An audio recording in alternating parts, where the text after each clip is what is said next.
Assalamualaikum warahmatullahi wabarakatuh. Perkenalkan, kami dari kelompok 11 kelas PAI B yang beranggota 3 orang. Yang pertama, saya Afrina Salsabila Aristia dengan NIM 2210 202033. saya Meta Dwi Anggraini dengan NIM 2210 202042. Saya Yopita Sari dengan NIM 2210 202048. Di sini kami akan memaparkan materi yang berjudul Pendidikan Islam dalam Pemikiran Ibnu Khaldun dan Al-Ghazali. Riwayat hidup Ibnu Khaldun. Nama lengkap Ibnu Khaldun adalah Waliuddin Abdurrahman Zaid bin Muhammad Khaldun. Lahir di Tunisia pada tanggal 1 Ramadan 732 Hijriah atau bertepatan dengan tanggal 27 Mei 1332 Masehi. Abdurrahman adalah nama kecilnya, tetapi di dalam keluarganya ia dipanggil dengan nama Abu Zaid karena diikutkan dengan nama anak sulungnya. Waliuddin adalah kehormatan dan kebesaran yang dianugerahkan oleh Raja Mesir sewaktu beliau diangkat menjadi ketua pengadilan di Mesir. Nama Ibnu Khaldun dikaitkan dengan kakek beliau yang ke-9, yaitu Khalid Ibnu Utsman adalah nama kakek ke-9 dari Ibnu Khaldun, yang menjadi kaitan dari namanya. Khalid Ibnu Utsman menjadi salah seorang yang masuk pertama kali ke Andalusia ketika terjadi invasi terhadap bangsa Arab.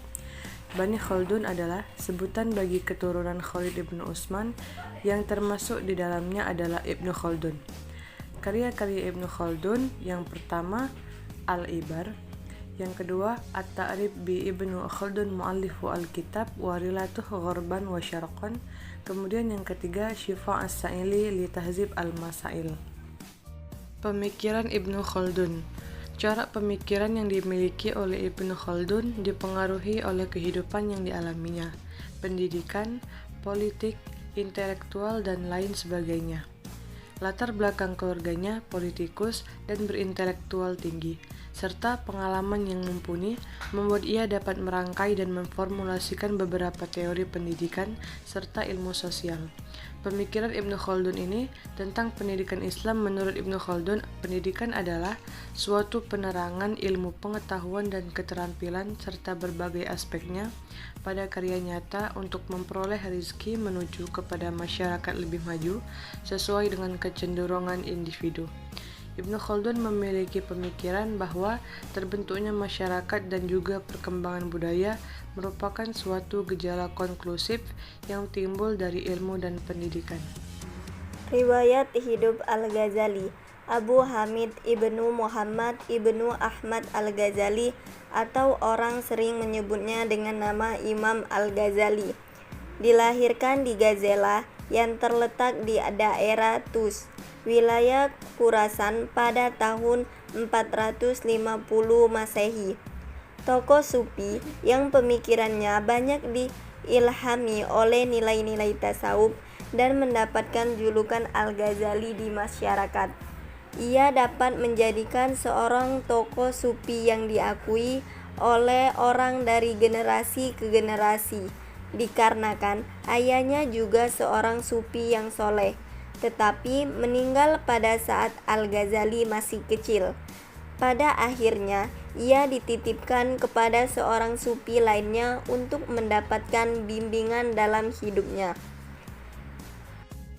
karya-karya Al-Ghazali. Yang pertama, Ihya Ulumiddin. Yang kedua, Ayyuhal Al-Walad. Yang ketiga, Bidayah Al-Hidayah. Kemudian karya-karya lainnya seperti Kimia As-Sa'adah, Al-Iqtisad fi Al-I'tiqad, Al-Basit fi Al-Furu', Al-Wasit, Al-Wajiz, Lubab An-Nazar, Iljam Al-Awam an Ilmu Al-Kalam, Al-Munqidh min Ad-Dalal, Talbis Iblis, dan juga Mi'yar Al-Ilmi, Al-Ma'arif, Al-Aqliyah, Mishkat Al-Anwar, Mishkat Al-Anwar, Al-Mustasfa, Fatihat Al-Kitab, Mizan Al-Amal, Makatibul Ghazali, Al-Khulasoh fi ilmi fiqh, Al-Manqol fi ilmil jadal, Ma'khadul Khilaf, Tahsinul Ma'akid, Al-Mabadi wal Ghayat fi Fannil Khilaf, dan masih banyak karya-karyanya lagi. Selanjutnya, pemikiran Al-Ghazali. Menurut Al-Ghazali, pendidikan Islam yaitu pendidikan yang berupaya dalam pembentukan insan paripurna, baik di dunia maupun di akhirat. Bagi Al-Ghazali, ilmu adalah media untuk takarub kepada Allah, di mana tak ada satupun manusia bisa sampai kepadanya tanpa ilmu. Tingkat termulia bagi seorang muslim adalah kebahagiaan yang abadi. Di antara wujud yang paling utama adalah wujud yang menjadi perantara kebahagiaan. Tetapi kebahagiaan itu tidak dapat mungkin tercapai kecuali dengan ilmu dan amal. Dan amal tak mungkin dicapai kecuali jika ilmu tentang cara beramal dikuasai. Pendidikan agama dan akhlak merupakan sasaran Al-Ghazali yang paling penting. Dia memberi metode yang benar untuk pendidikan agama, pembentukan akhlak, dan pensucian jiwa. Dia berharap dapat membentuk individu-individu yang mulia dan bertakwa. Selanjutnya dapat menyebarkan keutamaan-keutamaan kepada seluruh umat manusia. Perbandingan antara pemikiran Ibnu Khaldun dan Al-Ghazali. Pertama, tentang pengertian pendidikan. Menurut Ibnu Khaldun, pendidikan adalah suatu penerangan ilmu pengetahuan dan juga keterampilan yang bertujuan untuk memperoleh rizki untuk kemajuan tiap individual di lingkungan masyarakatnya. Sedangkan menurut Al-Ghazali, pendidikan adalah sesuatu yang sangat berpengaruh pada diri seseorang karena apa yang ada dalam dirinya adalah apa yang ditanamkan oleh orang tua dan juga gurunya. Kedua, tentang tujuan pendidikan yang diutarakan oleh Ibnu Khaldun, bahwa tujuan dari pendidikan adalah untuk mengembangkan keterampilan individu di setiap bidang keilmuan, menguasai keterampilan tersebut secara maksimal dan profesional, dan memiliki pola pikir yang bagus dan maju.